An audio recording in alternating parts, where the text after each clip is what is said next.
First, the hemostat is used to grip the end of the needle on the suture. Once you have a good grip on it, you must clip the hemostat to make sure it's in place. Then, you pass the needle through the dermis of one side of the wound. After doing so, you go on to pass it through the other side, directly across, and curve your wrist up so the needle goes straight upwards. Then, pull the needle through and pull the suture through. I'm pulling the suture through.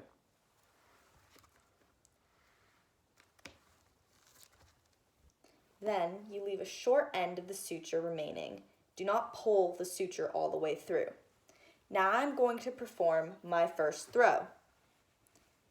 I'm going to grab the suture and wrap it around my hemostat 2 times.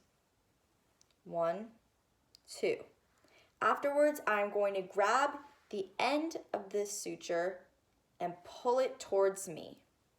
This will create my first tie, which is the most important in order to be strong and keep the suture intact. I'm going to let go and now perform the second throw. I'm going to throw it once this time, grab the suture by the end, and pull it the opposite direction from me. Every time I do a new throw, I must throw it the opposite direction. I go from clockwise to counterclockwise every throw. For the third throw, I will be wrapping it around the hemostat once, grabbing the end of the suture, and pulling it towards myself.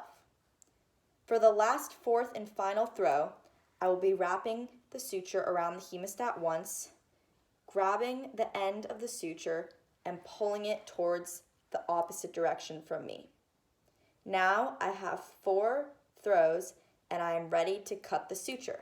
I'm going to use surgical scissors in order to cut the ends of the suture. You want to make sure that when you cut it, they're not too long to get in the way of your other sutures, but they're not too short to the point where you can't remove them or the suture falls apart. This is the final result of my suture.